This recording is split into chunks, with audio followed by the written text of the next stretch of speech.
Today I am going to present a seminar on the topic of Way to Happier Society. The major theme of my study is the Great Indian Happiness Tragedy. An egalitarian society is the only panacea. In the World Happiness Report 2021, we are at 139th rank out of 149 countries. It's because of why, even though we are a developing nation with a much better GDP growth rate in comparison with underdeveloped nation, we are at last. It's mainly because of the non-egalitarian social framework of India, where the benefits of increased GDP is not trickled down to the depressed sections of the society.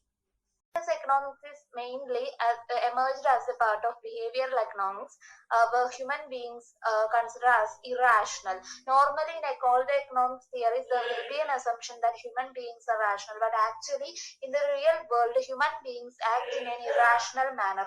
So, the happiness economics is also considered the man as an irrational man, and at the same time, it is a part of the normative economics where value judgment has its own importance. And here, neoclassical economists suggest that happiness is a function of income level, and they argued that there is a positive correlation between income and happiness.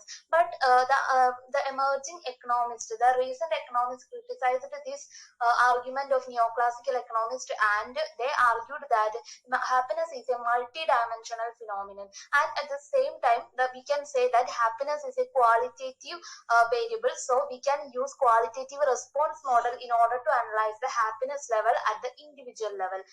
But actually, we cannot deny the fact that there is a positive relationship between income and happiness. Actually, there exists a positive relationship between income and happiness, or at macro level, there exists a positive relationship between GDP and happiness, or GNP and happiness. But if and only if the increased GDP is distributed among the depressed sections of the society as well, then only we can achieve the increased happiness among our citizens. Money has never made a man happy, nor will it. There is nothing in its nature to produce happiness. The more of it one has, the more one want. These words are by Benjamin Franklin. That means that money has never made a man happy. That means that money alone cannot make a man happy. It's because of why? It's because of the reason that we are very familiar with the principle of diminishing marginal utility of Gaussens. That is, even if the income is increased, the increased income can provide us happiness only up to a certain level, and after that certain level, the utility that we derived from the increased income will diminish. And the famous economist, Daniel Kahneman, we know that he is a Nobel laureate, and he along with Angus Dealton has empirically proved that emotional well-being rose with endings only up to a threshold of 75,000 only. That means that the happiness or emotional well-being given by the increased income is only up to $75,000. That means that after that there will be a negative utility, or the money cannot give a man happiness only after this point. Work of happiness economics, we can find four theories of happiness, named as set point theory, livability theory, affective theory, and social comparison theory.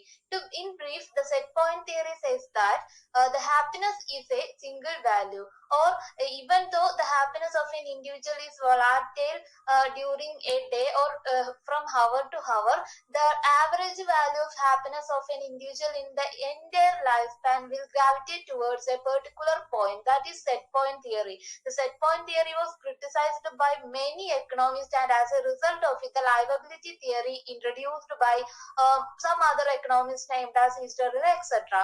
They said that the set point theory is entirely wrong. That is, if the set point theory is wrong, there is nothing to do with the governments to increase the happiness of an individual, because the happiness is a constant thing. So the livability theory says that the happiness is influenced by so many factors, and if we influence the factors or regresses that affect happiness, we can increase the happiness level of the country. And the next theory is affective theory. The affective theory says that the happiness is a subjective thing. That is, an individual can only measure measure his own or her own happiness. That is affective theory. The external person cannot happiness other person's happiness. That is affective theory.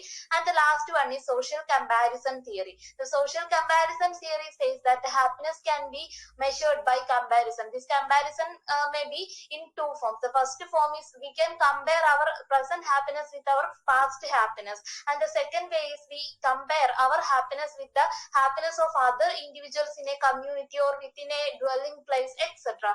These are the four major theories of happiness. The World Happiness Report 2021.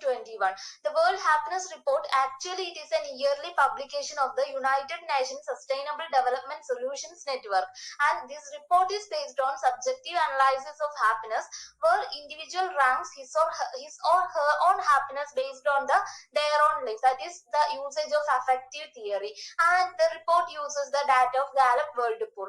And the recent report, the World Happiness Report 2021, has published on March 20, 2021. The speciality of March 20 is that the March 20 is the International Day of Happiness, and it has been as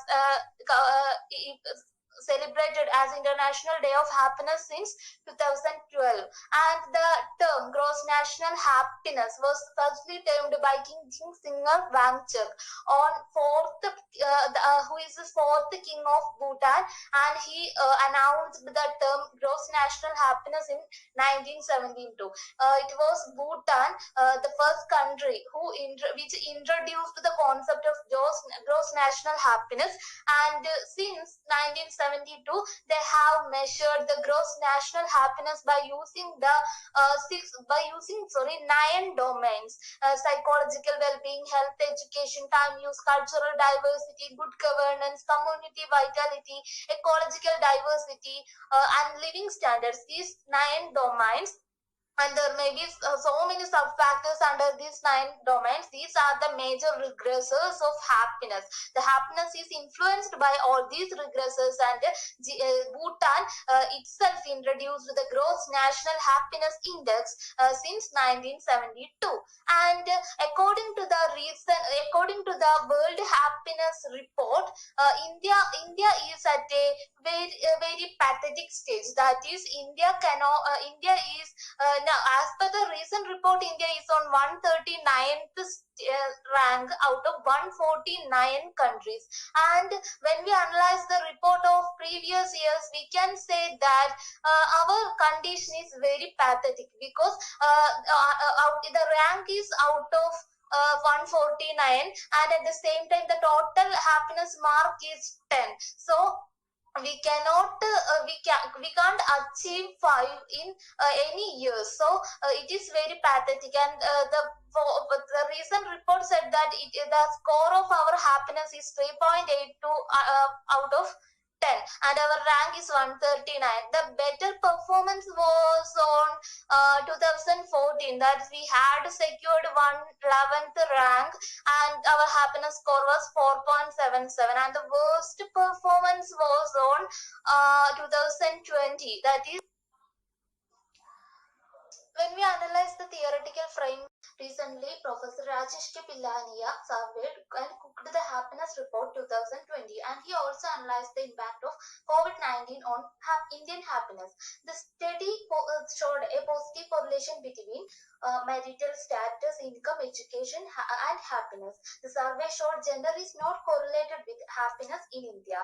Mizoram is the most happiest state in India. Chhattisgarh ranked at last. There is no state whose happiness score is more than 5, that is average point. All states are running with below average happiness. Kerala is the most educated, healthy state, is at 14th rank. We can see the influence of Kerala model of development in this report. The only survey took place in Kerala for the measurement of happiness is Manorama News Conclave, and the study showed that the Kerala is not at a very good stage, and this is known as the Great Indian Happiness Crisis.